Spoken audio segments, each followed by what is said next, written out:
I did my job. Our job is to follow the facts and the law without fear or favor. And that's exactly what we did here. And what I feel is just gratitude to work alongside phenomenal public servants who do that each and every day in matters that you all write about and make the press, and in lots of matters that you don't. I did my job. We did our job. Many voices out there. The only voice that matters is the voice of the jury, and the jury has spoken. So you saw that Alvin Bragg is relishing in the fact that he got Donald Trump. He got him. You have to understand what that means. They have been trying to get Donald Trump for 8 years because they are afraid of what this man will do to them, not to America. When they say they're trying to protect democracy, no, they're trying to save power. They're trying to protect the fascist system they're looking to implement. The political elites don't care about you as a person. They don't care about you because to them, you are beneath them. You are there to satisfy their needs. They're not there to represent you. You are there to satisfy their needs. You are just a pawn in the game they're playing. And if you get in their way, they're going to silence you. That's why it is so disheartening when I see Christians celebrating what has happened to Donald Trump. Regardless of how you feel about Donald Trump and regardless of what he has done in the past, he was entitled to a fair trial. This trial was not fair. This was a kangaroo court, a kangaroo judge in a banana republic. That's what happens in third world countries. But you have a lot of Christians who, instead of exposing the darkness that is taking place in the Democratic Party, instead of exposing the things that they support, like abortion, LGBTQ, same-sex marriage, the mutilation of children, instead of exposing that stuff, they are actually cheering that and cheering the conviction of Donald Trump.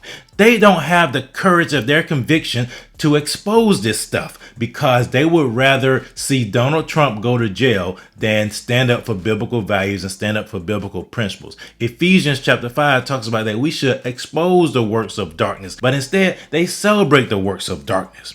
Well, it's glad to see that one state senator in California is actually speaking up and speaking out against her party and the darkness that party represents and supports and encourages. Mr. President and members, I'd like to say as a progressive, proud member of this body for the last 12 years, I'm done. I'm done with us protecting people who would buy and abuse our children. I'm done. I don't want to send more black and brown men to prison. I don't want more people in prison, but I don't want people buying girls. I don't want people buying little girls anymore. And I'm tired of saying it's okay and that we have to protect the men who do it.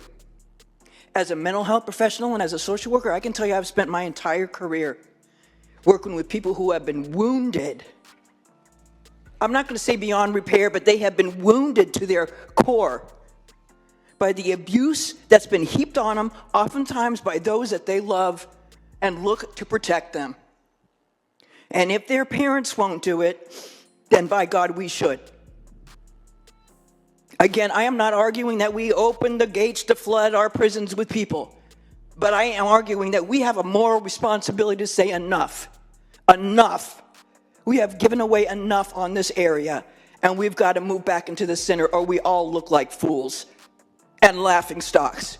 And what do we stand for? I ask all of you to watch the documentary that Senator Grove was in, Senator from Kern County was just in, that talked about this very place in Sacramento where girls are being bought and sold. Men are being given a slap in the hand or a couple days, and then they're back out again, and they do the same thing. They get caught over and over and over again, and somehow that's okay. It's not okay. It is not okay anymore, and no more am I watching. Like I said, I'm leaving, but the rest of you who are going to be here for a while, let's get our stuff together and really start focusing on some of the important things. We talk about learning, and we talk about being safe. This is like at the core of it. And a lot of these kids can be throwaway kids. They're poor kids. They're kids of color. But they shouldn't have to live a life determined by what happens to them by others at a very young age, and by have the Democratic Party of California say it's okay. It's not okay. And I'm not doing it anymore, and I hope none of you do too.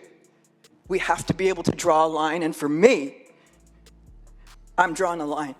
I urge your I vote. We need more and more people to stand up and speak out against these things on both sides, on the Republican side and the Democratic side, because at the end of the day, it's not about a party.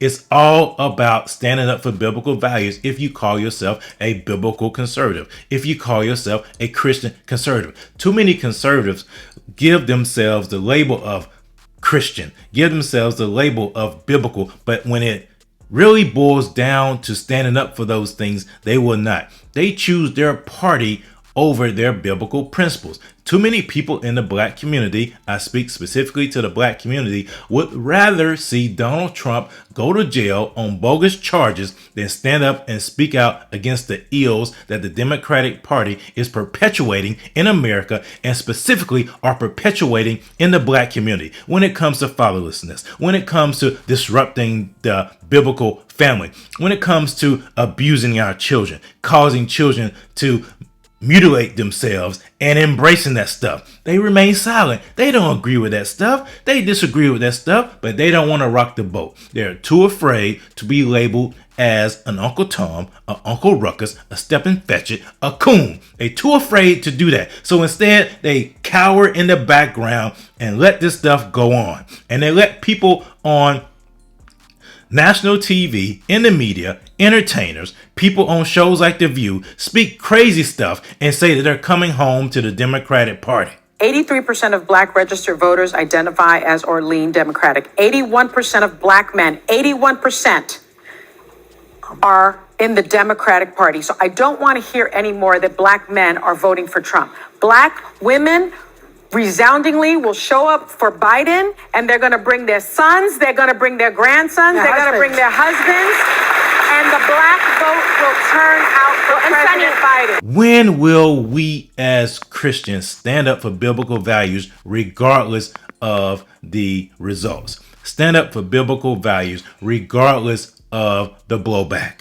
We must expose the unfruitful works of darkness. And a lot of this stuff, unfortunately, has happened in black churches with these church plants who are covering and embracing and endorsing this unbiblical stuff.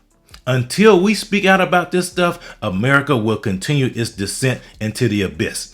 That's why the Lord said in the last days, iniquity will abound. And because of that iniquity, the love of many will wax cold. Too many people are too selfish in order to stand up and speak out about what is really going on in America. These political elites, people that are using Alvin Bragg and these puppets, want to make all of us victims. It's up to us to stand up and say, no, we're not victims. We will no longer be victimized by your policies. We will no longer be victimized by your weaponization of the FBI and the police and everybody else against us. We are empowered for greatness.